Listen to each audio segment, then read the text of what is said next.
ഇൻഷാ അല്ലാഹ് നാളെ രാവിലെ ലൈവിൽ ഞാൻ ഉണ്ടാവില്ല. പഠിച്ചോനെ എൻ്റെ കുട്ടി എവിടെ പോയി, എൻ്റെ കുട്ടിക്ക് എന്തെങ്കിലും പറ്റുമോ അങ്ങനെ വിചാരിക്കട്ടെ. നാളെ എറണാകുളം പോകാൻ മനസ്സിലായില്ലേ? കുറെ ആയില്ലേ നമ്മളിട്ടിട്ട് ഇങ്ങനെ ഇടങ്ങേറാക്കുന്ന ആൾക്കാർ. നമ്മളൊരു പണിയാണ് കൊടുക്കാൻ വിചാരിച്ചു. ഒരൊറ്റൊന്നും നമുക്കെതിരെ പറയുന്ന ഒന്നിനും തെളിവില്ല. നൂറെ ഹബീബ് തങ്ങൾ ആത്മീയ ചൂഷണം ചെയ്തെന്നല്ലേ പറഞ്ഞു. അത് തെളിയിപ്പിക്കണ്ടേ? ഞാൻ കള്ളനാന്ന് പറഞ്ഞ് തെളിയിപ്പിക്കണ്ടേ? അതൊക്കെ ഇൻഷാ അല്ലാഹ് എല്ലാ ഇതും റെഡിയാക്കി ഇൻഷാ അല്ലാഹ് ഹൈക്കോടതിയിൽ പോവാണ്. നാളെ ഒരു 9 മണിയാകുമ്പോഴത്തേനും നടത്തണം. Part 1, part 2, part 3.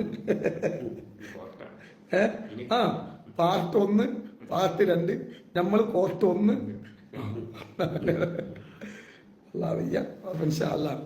അപ്പൊ അതുകൊണ്ട് നമുക്കൊരുപാട് നഷ്ടങ്ങൾ ഉണ്ടായിട്ടുണ്ട്.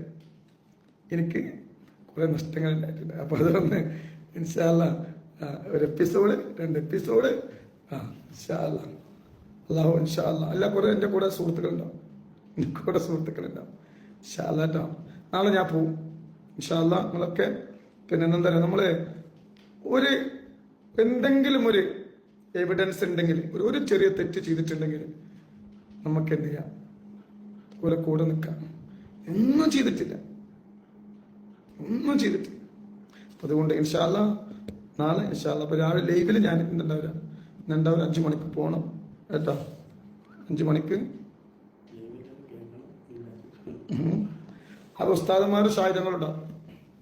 മനസ്സിലായില്ലേ? എന്റെ ഫോട്ടോ ആരൊക്കെ വെച്ചോ പണി കൊടുക്കും.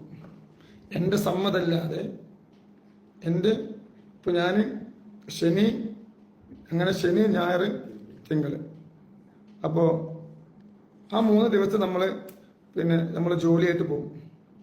ബാക്കി 1-2 ദിവസം നമ്മൾ ഇനി ഈ കാര്യത്തിൽ മെനക്കെടുക കേട്ടോ. ഇൻഷാ അല്ലാഹ് അല്ലാഹു ബർക്കത്ത് നൽകട്ടെ. ഇൻഷാ അല്ലാഹ് സന്തോഷമുള്ള. അപ്പോൾ ഞാൻ അത് തീരുമാനം, ഞാൻ ഇന്ന് അതിൻ്റെ ഒക്കെ കാര്യങ്ങളൊക്കെ റെഡിയാക്കി ഹൈക്കോടതിയിൽ വക്കീലിനെ വിളിച്ചു. അത് 9 മണിയാകുമ്പോഴത്തേനും പോകാൻ പറഞ്ഞു. ഓരോരുത്തരതും പെൻഡ്രൈവിൽ പിന്നെ അതൊക്കെ റെഡിയാക്കാൻ പറഞ്ഞു. ഇൻഷാ അല്ലാഹ് ഇനി നമ്മൾ കുറേ മുണ്ടാതെ പിന്നെ നമ്മൾ വിചാരിച്ച എന്താ പറയുക, പിന്നെ അമ്മാൻ നഷ്ടത്തിന് കേസ് കൊടുക്കുന്നത്. നമ്മളെ വിചാരിച്ചു ഇവർ നിർത്തുന്നില്ല. ഇവര് എന്ത് ചെയ്യാണ്, ഓരോ കുട്ടികളെ പോറ്റാൻ വേണ്ടിയിട്ട് ഇവര് ഇങ്ങനെ പാർട്ട് 1, പാർട്ട് 2, പാർട്ട് 3 അങ്ങനെയൊക്കെയാണ്. മനസ്സിലായില്ലേ? ഞാൻ അല്ലാഹു സുബ്ഹാനഹു വ തആല നൂറെ ഹബീബിന്റെ മുത്തുമണികൾക്ക് ഇൻഷാ അല്ലാഹ് റാഹത്ത് അല്ലാഹു നൽകട്ടെ. മനസ്സിലായി? അപ്പൊ ആരെങ്കിലും മോശപ്പെട്ട കമന്റ് ഇട്ടാൽ ശ്രദ്ധിക്കണ്ട. അതുകൊണ്ട് ഇൻഷാ അല്ലാഹ് നിങ്ങൾക്ക് ഖൈർ നൽകട്ടെ എന്ന് നമ്മൾ ദ്വാരിക്കാണ്. ഇൻഷാ അല്ലാഹ് നിങ്ങളെ കുട്ടി ഒരു തെറ്റ് ചെയ്തിട്ടില്ല കേട്ടോ. അതുകൊണ്ട് നിങ്ങൾ പേടിച്ചെന്നാ കേട്ടാ.